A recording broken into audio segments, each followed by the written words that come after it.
السلام علیکم ورحمۃ اللہ وبرکاتہ۔ الحمد للہ رب العالمین والصلاة والسلام علی اشرف الانبیاء والمرسلین، اما بعد فقال اللہ تبارک وتعالی فی القرآن المجید والفرقان الحمید، اعوذ باللہ السمیع العلیم من الشیطان الرجیم، من حمده ونفخه ونفثه، بسم اللہ الرحمن الرحیم۔ جس طرح کے اللہ رب العزت نے کچھ حقوق بنائے ہیں کہ والدین کے اولاد پر کچھ حق ہے، اولاد کے کچھ والدین پر حق ہے، میاں کے بیوی پر، بیوی کے میاں پر، بعض اوقات اللہ نے کافی حقوق بیان کیے ہیں، بہت زیادہ حق رکھے گئے کہ ایک استاد کے طالب علم پر، اور اسی طرح اللہ تعالیٰ نے کچھ رشتے ایسے بھی بنائے ہیں جن کے حق ادا کرنا میرے محبوب علیہ السلام نے ہمیں سکھایا ہے۔ میرے آقا علیہ السلام ارشاد فرماتے ہیں، المسلم اخو المسلم۔ ابھی سب سے پہلی بات یہ ہے کہ مسلمان کا ابھی مسلمان سے رشتہ کیا ہے؟ حقوق تو بعد والی بات ہے، ابھی سب سے پہلے ہم نے یہ دیکھنا ہے کہ مسلمان کا مسلمان سے رشتہ کیا ہے۔ المسلم اخو المسلم، کہ میرے آقا علیہ السلام نے ارشاد فرما دیا کہ مسلمان مسلمان کا بھائی ہے۔ فرمایا گیا بھائی ہے تو کیا کرے؟ بھائی تو بن گیا، لیکن بھائی پر ابھی حق کیا ہے؟ بھائی کا بھائی سے رشتہ تو بن گیا، لیکن بھائی کا بھائی سے رشتہ جو بنایا گیا ہے اس کے حقوق کیا بیان کیے گئے؟ ابھی ہم نے کرنا کیا ہے؟ حق تو بیان کیے گئے ہیں، لیکن ہم نے ابھی کرنا کیا ہے؟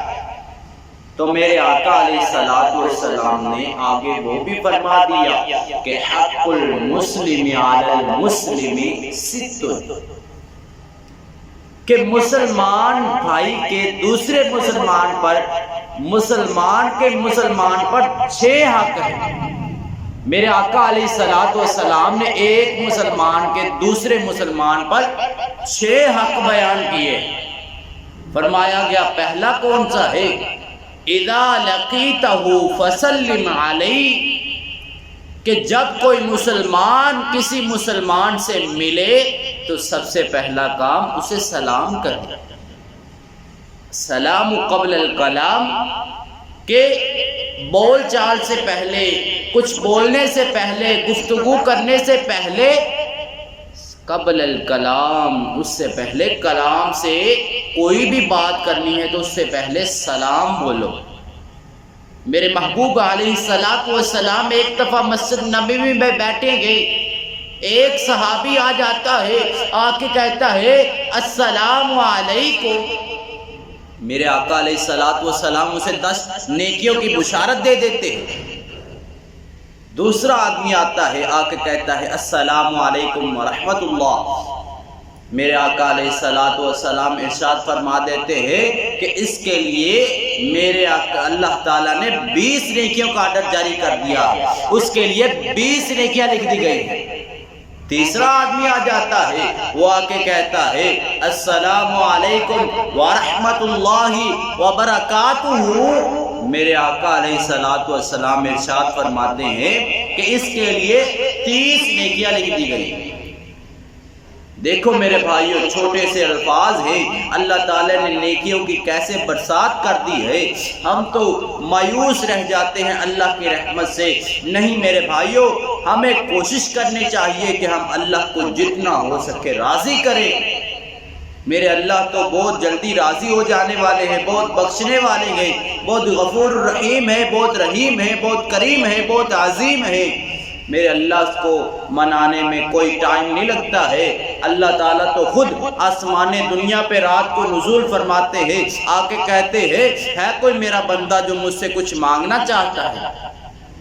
لیکن ہم اس وقت غفلت کی نیند سوئے ہوتے ہیں، اذانیں دی جا رہی ہوتی ہے، ہمیں پتہ نہیں ہوتا ہے کہ ہم نے کیا کرنا ہے۔ ہم نے اپنے رب کی بات کو ماننا ہے۔ میرا رب آ کے آوازیں لگا رہا ہے کوئی میرا بندہ جو مجھ سے بیماری کا حل ڈھونڈنا چاہے، ہے کوئی میرا بندہ جو مجھ سے پریشانیوں کا حل مانگنا چاہے، ہے کوئی میرا بندہ جو مجھ سے جو کچھ چاہتا ہے مانگ لے۔ لیکن دوسری طرف میرے آقا علیہ الصلوۃ والسلام نے دوسرا حق کون سا بیان کیا ہے اس مسلمان کا دوسرے مسلمان پر؟ اذا دعاک فاجبہ، کہ جب مسلمان بھائی آپ کو کسی کام کی دعوت دیتا ہے، اچھے کام کی، نماز کی، اس کے بعد کسی دعوت پہ آپ کو بلاتا ہے، بیٹی کا حقیقہ کر رہا ہے، بیٹے کا حقیقہ کر رہا ہے، یا کسی اور دعوت کی طرف آپ کو بلاتا ہے، تو آپ کا حق بنتا ہے کہ آپ اس کی طرف دوڑ کے جائیں، کیونکہ یہ آپ کا حق ہے۔ اگر ہم ان حقوق کو اپنے اوپر لازم سمجھ لیں گے تو پھر ہم ان کو ادا کر سکتے ہیں۔ تیسرا حق میرے آقا علیہ الصلوۃ والسلام نے کیا ارشاد فرما دیا؟ وَإِذَا اسْتَنصَحَكَ فَانصَحْهُ، جب کوئی مسلمان بھائی آپ سے کوئی مشورہ طلب کرتا ہے، کوئی آتا ہے آپ سے کہتا ہے یار میں نے اپنی جگہ لی ہے، میں نے اپنی جگہ پہ مسجد بنانے کا کام، مسجد بنانے کی سوچ رکھی ہے، میرا دل چاہتا ہے کہ میں اللہ کے بارگاہ میں کل کو کھڑا ہو جاؤں تو میرے اللہ تعالیٰ مجھ سے یہ کہے تو نے میرا دنیا میں گھر بنایا تھا، آج میں نے تیرا جنت میں گھر بنا دیا۔ یار تو مجھے مشورہ تو دے دے کہ میں نے جگہ لی ہے کہ میں اس جگہ پہ اللہ کا گھر بناؤں، یا پھر اور کوئی اڈا لگا لوں جو میرا زیادہ کام چلنے والا ہوگا۔ اس نے دو چیزوں کا اس سے مشورہ مانگا ہے، ایک کہ اس نے مسجد بنانے کی سوچ رکھی ہے، اس کے بعد دوسرا کام کہ اس نے کوئی اپنا اڈا لگانا ہے، اپنا کوئی کام کرنا ہے، تو آگے سے اس کا یہ حق نہیں بنتا کہ وہ اس کو بولے یار یہاں پہ تیرا کام بہت چلے گا، یہاں پہ کوئی ایسا نہیں ہے جو تیرا کام کر سکتا ہے۔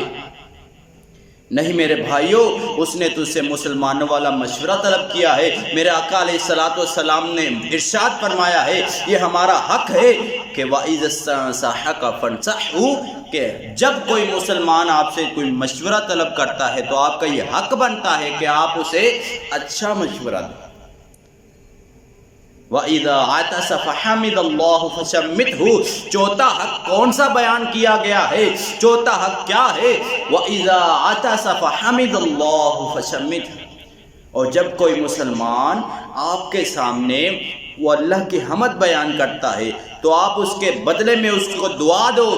ایک حدیث میں میرے آقا علیہ الصلوۃ والسلام نے ارشاد فرمایا کہ جب کسی کو چھینک آئے اور وہ الحمدللہ پڑھے تو آپ کا یہ حق ہے کہ آپ اسے دعا دو۔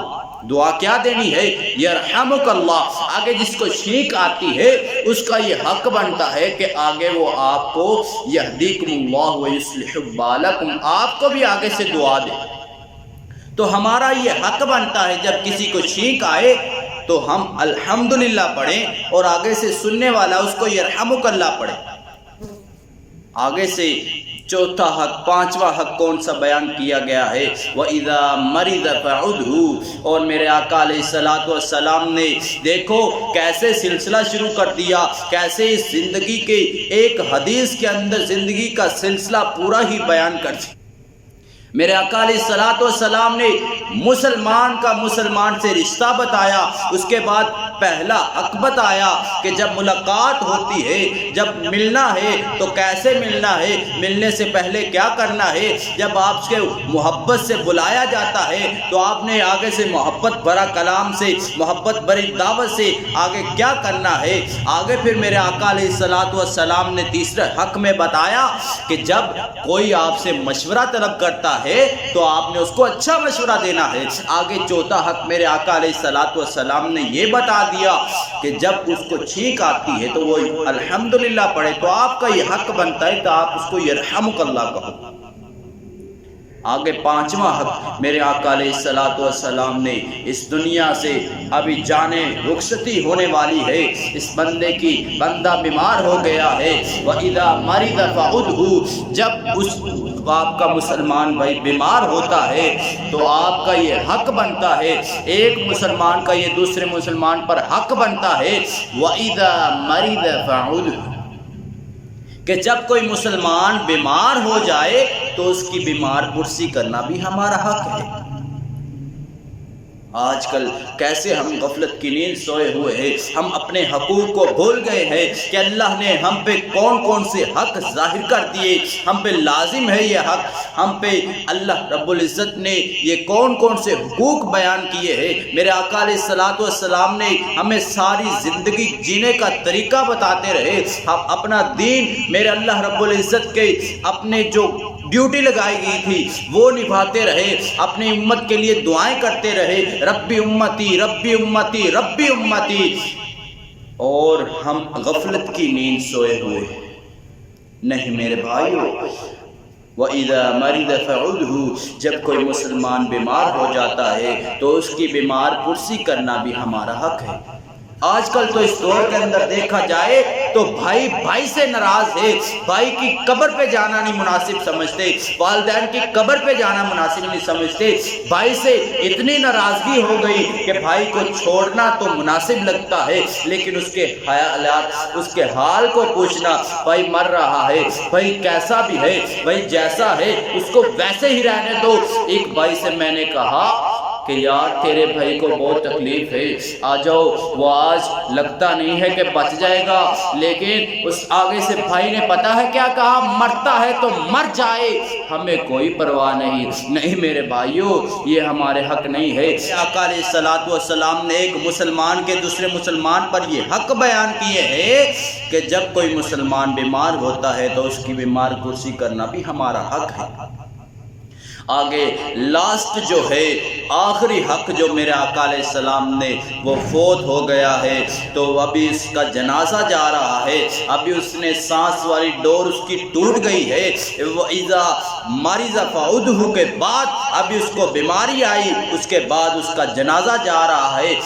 کل نفس ذائقۃ الموت کی صداقت ہو گئی ہے، کل نفس ذائقۃ الموت کی یہ جو بہت کڑوا سچ ہے وہ پورا ہو گیا ہے، تو ابھی ہمارا حق بنتا ہے کہ ہم یہ بھی حق ادا کریں کہ اس کے جنازے کے پیچھے جائیں۔ میرے آقا علیہ الصلوۃ والسلام نے یہ ہمارا حق رکھا ہے، وَإِذَا مَاتَ فَاتَّبِعْهُ، اور جب آپ کا مسلمان بیمار ہوتا ہے تو اس کی بیمار پرسی کرنا بھی ہمارا فرض ہے، اور اس کے جنازے کے جب وہ فوت ہو جاتا ہے اس کے جنازے کے پیچھے جانا بھی یہ ہمارا حق ہے۔ اللہ تعالی ہم کو یہ حقوق ادا کرنے کی توفیق عطا فرمائے۔ وآخر دعوانا ان الحمد للہ رب العالمین۔ السلام